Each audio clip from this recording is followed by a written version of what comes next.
En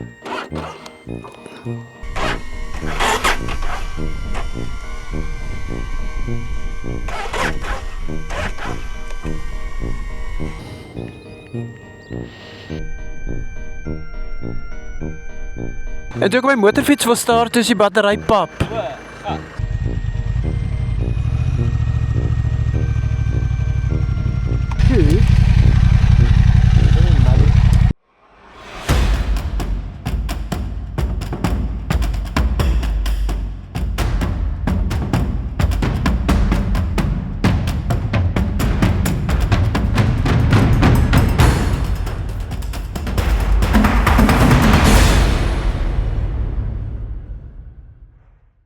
Good morning, the sun is shining and I'm on my way. There's a few nice places lined up, but first I need to pack. Firstly, I'm packing this Turkana bags. It's a tank bag. It's just a few clips and your tank bag is on.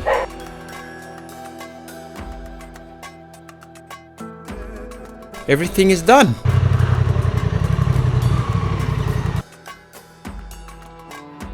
Okay, but here I go. I'm leaving George now, and I'm constantly running new routes through my head. Yeah, there's Mossel Bay. This canola flowers is always so beautiful.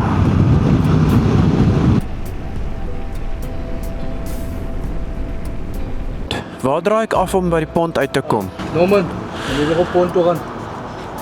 Jy wil kom nie op lange weer toe. As we naar achterkant die kan gaan, ook om je kilometer van die afstand te gaan. Dat is dat boven Malgas. Is dit hoe ver is dit? My volgens hom sê hy daar's 'n afdraai. Hierso, so 4 kilometer. Ja, daar gaan we nou achterom. Ja. Slange 4 keer. Ja. Slange 4 keer. Daar wil je grondpad doen. Je bent al achter bij mijn grondpad. Ja, so 50 kilometer. Ja. I decided to go and see for myself one of South Africa's most unusual historic crossings, the Malgas Pont. The road is not too bad. The pont has been carrying people, vehicles and livestock across the Breede River for generations, and the crossing has a historic stretching back almost 200 years. But little did I know that the history would be only one part of the adventure waiting for me that day. Just after Heidelberg, I decided to leave the tar behind and take the lesser-known Slung River gravel road. Very slippery and muddy. And what a beautiful road it was. A few kilometers into the trip, with these incredible canola fields stretching out around me, I decided it was definitely photo time. I stopped the bike, got the cameras out and took a few shots. The road was getting very muddy, so I decided to deflate my tires to give myself a little bit more grip. At this stage, the road was muddy but still manageable.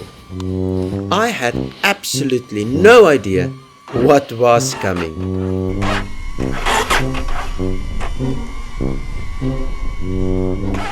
So, when I climbed back onto the Transalp, turned the key and hit the starter, nothing. Absolutely nothing. Kom net gestart kan kry. I was standing in the middle of nowhere with a dead battery. Not exactly part of the plan for the Turkana Historic Challenge. Luckily, I didn't have to wait for Hallo, hoorie, ek staan nou hier, ek het so 'n bietjie die view gekyk, en toe ek my motorfiets wil start, is die battery pap.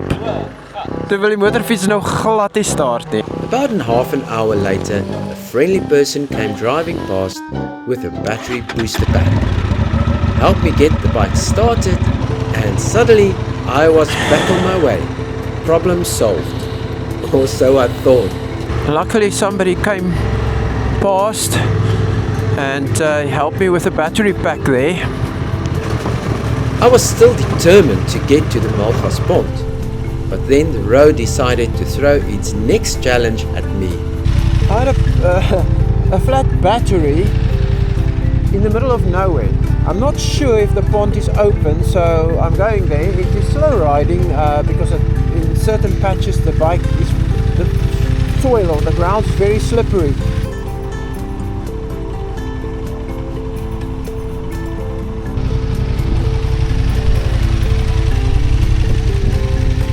The sheep. That's sheep. Hello.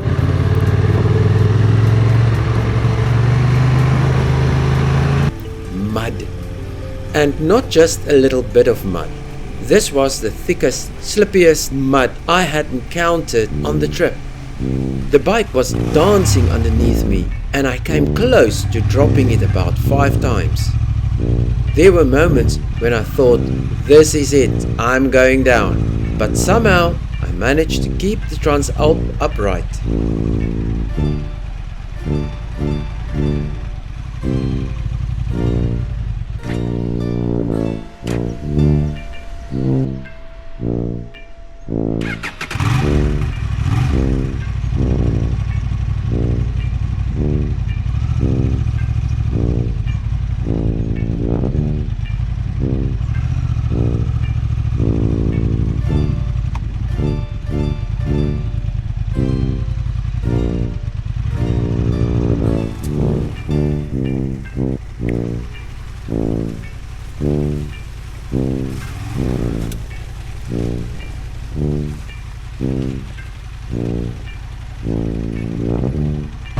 It was so muddy and slippery.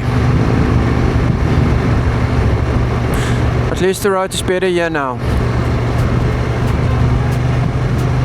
But I'm very late. Eventually, at the moment. the road improved, and after all the drama, I finally arrived at Malgas. And this is exactly why I had come. The Malgas Pont. The story of the crossing, the Breede River, here goes back much further than most people realize. The Breede River was a major obstacle for early travelers moving through the Overberg. Before reliable bridges, river crossings could become impossible when the water rose. In fact, the first recorded pontoon crossing on the Breede River dates all the way back to 1757. The Malgas crossing itself dates to around 1830, when a pont was established here to help connect the surrounding farming country with the important trading activities along the river. And Malgas was once far more important than the quiet little settlement we see today. I'm here at the pond. Sorry, what's your name? Tandu. Tandu. Tandu, yeah. Okay, there's my muddy bike. This pond is more than 100 years old, I think. Yeah, the old one, but this one is around about 5 years old. Okay, the new one. Yeah. But it was basically 100 years ago when they started Yeah, they say so. with this pond. And exactly. Yeah. How many vehicles do you get today? 10, 12, something. Okay, so it's not too much. Still in. Yeah. It became an inland harbour and trading centre, connected to the Breede River and the trading empire of Joseph Barry and his family. Steamboats could travel up the river to Malgas, bringing goods and supplies into the interior. So this wasn't just some remote crossing in the middle of nowhere. For generations, the river was an important transport route, and the pont became a vital link across it. One of the most fascinating chapters in history came during the Anglo-Boer War. The British actually damaged the pont to prevent Boer forces from using it to cross the Breede River. And then there was the Great Flood of 1906. The pont broke loose and it was swept away from the riverbank.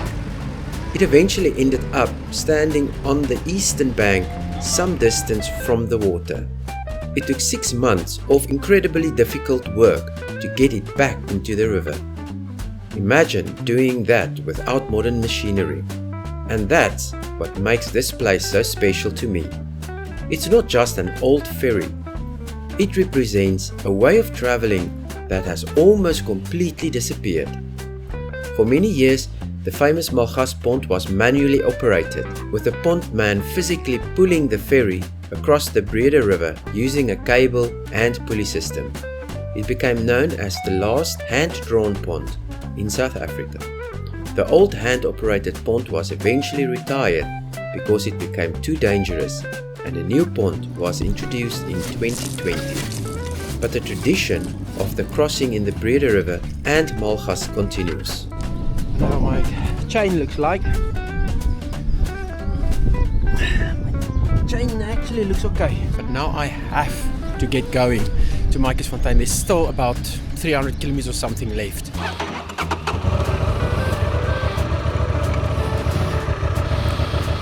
Again, beautiful canola lands.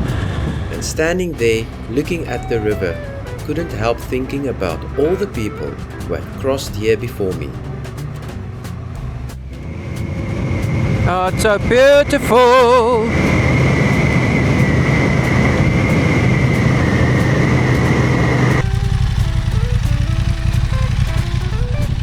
This camera won't show the real beauty, but let's go.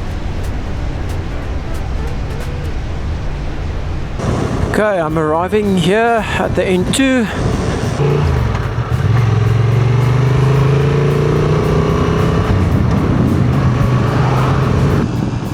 Well, maybe I must just stop here.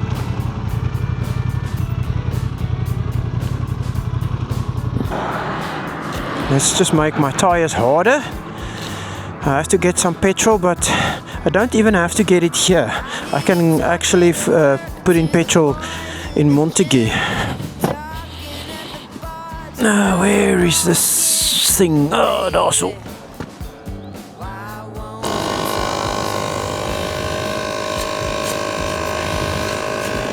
Yeah, it was, that was very bad.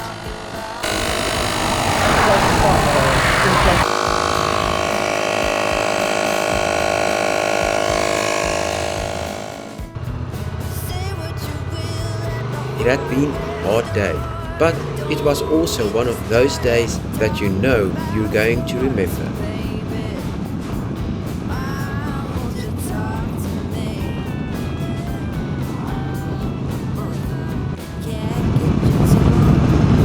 Don't tell me this is not beautiful. Okay, I think I said that too much on this video.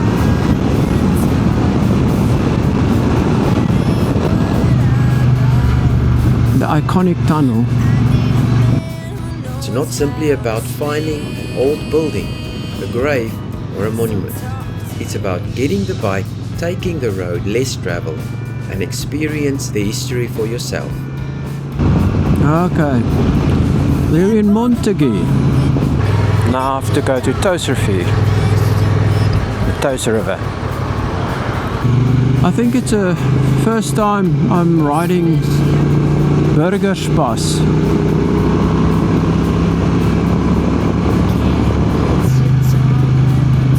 Burgers Pass, first one. Probably also got quite a bit of history.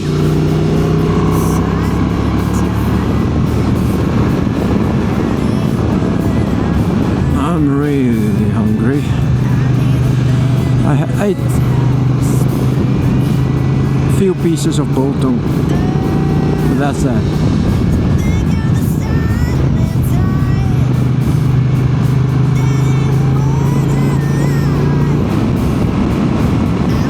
On my way to Turkana, Turkana River. It's not a river. No, there's a river there, but it's a town. Okay, let's try here.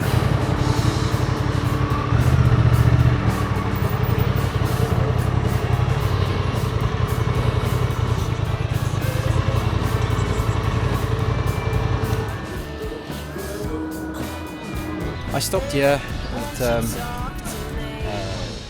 an engine or a total garage here outside Turkana of about 50 kilometers. Well, it is just outside Turkana, and I just had to drink something. I got myself like a coffee and a takeaway, and there's about 50 kilometers left to my stay, and then from there I'm going to eat my burger. I'm so hungry and I'm looking forward to just go and relax. Sometimes the adventure is getting there. Sometimes the history is waiting at the destination. And sometimes you get both on the same day. Jagerskraal Farm.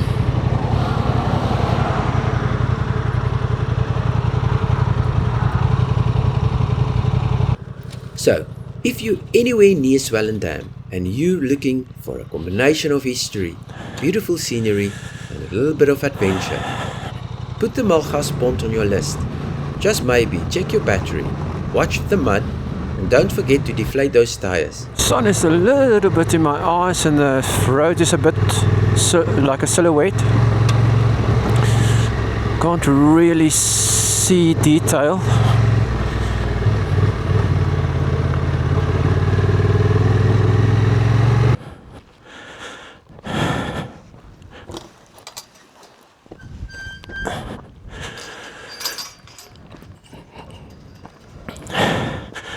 Hi. Sê gou vir my is ek's Wessel, ek is hier ingeboek. Die tweede huis is daai kant.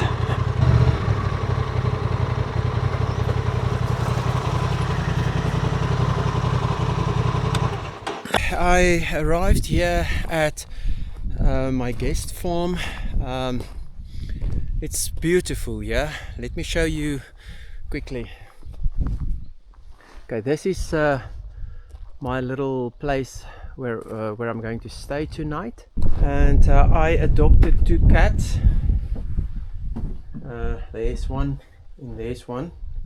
Obviously it's their house and not mine, but this is the little place. There's a place to make coffee. When you come in here, there's the toilet, and basically there's the shower. Oh, quite a nice, decent little placey. Today was quite a eventful day. It was really nice. It is sometimes the most eventful days in some of the it's sometimes the most difficult days that becomes the more memorable. The mud was so slippery and deep on that road.